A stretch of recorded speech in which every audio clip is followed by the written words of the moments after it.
Selamat datang di channel ini dan selamat hari Minggu. Sahabat-sahabatku yang terkasih, hari ini kita merayakan pesta pembaptisan Tuhan.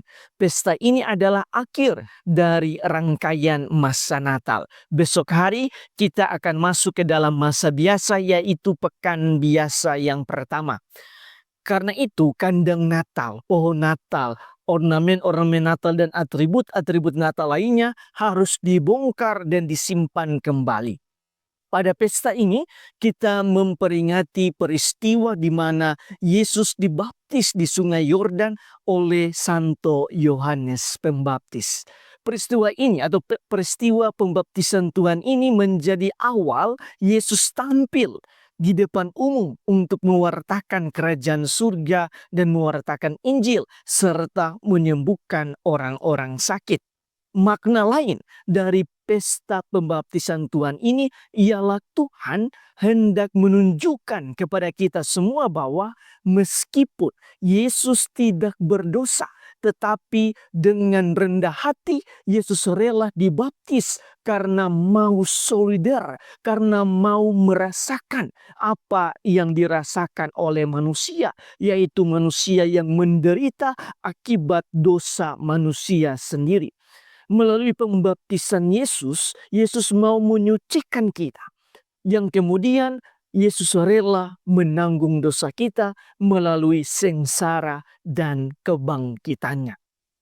Bacaan pertama hari ini berisikan nubuat tentang peristiwa pembaptisan Tuhan ini. Nabi Yesaya menulis bahwa kemuliaan Tuhan akan dinyatakan dan seluruh umat manusia akan melihatnya bersama. Hal ini sungguh-sungguh terjadi di dalam bacaan Injil, di mana setelah Santo Yohanes membaptis Yesus, turunlah Roh Kudus dalam rupa burung merpati ke atas Yesus. Lalu terdengar suara Allah Bapa dari surga. Engkaulah anak yang kukasihi, kepadamulah aku berkenan. Peristiwa ini sungguh-sungguh memperlihatkan kemuliaan Allah Tritunggal, Bapa, Putra, dan Roh Kudus. Sedangkan bacaan kedua menekankan kembali apa yang ditekankan oleh Santo Yohanes Pembaptis tentang baptisan Yesus.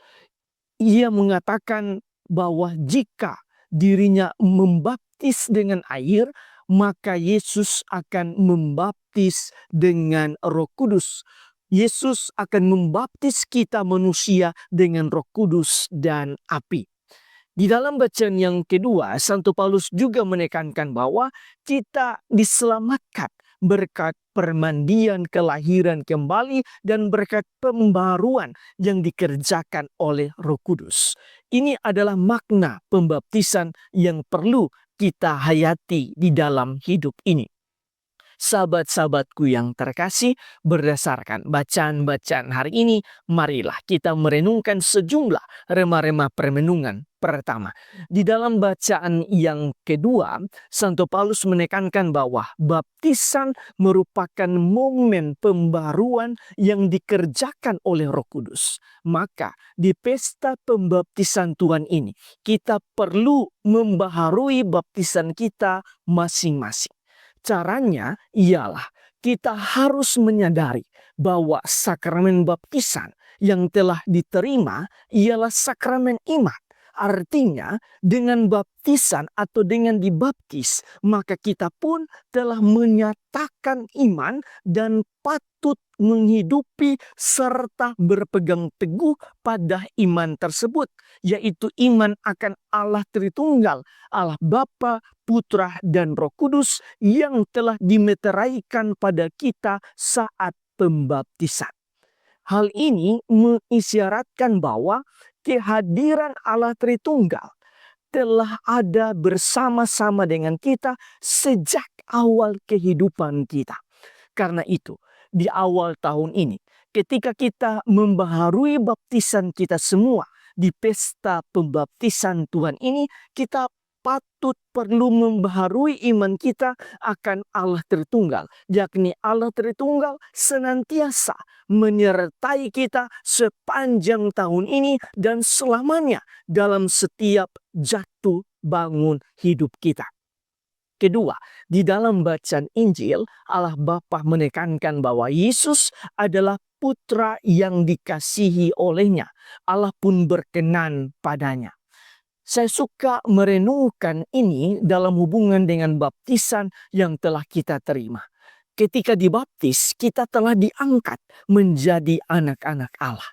Karena itu, jika kita mau supaya kita menjadi anak Allah yang dikasihi dan berkenan di hati Allah, maka kita pun harus hidup seperti Yesus hidup. Kita harus berpikir seperti Yesus, merasa seperti Yesus, mengampuni seperti Yesus, dan bahkan mencintai seperti Yesus. Tuhan memberkati kita semua.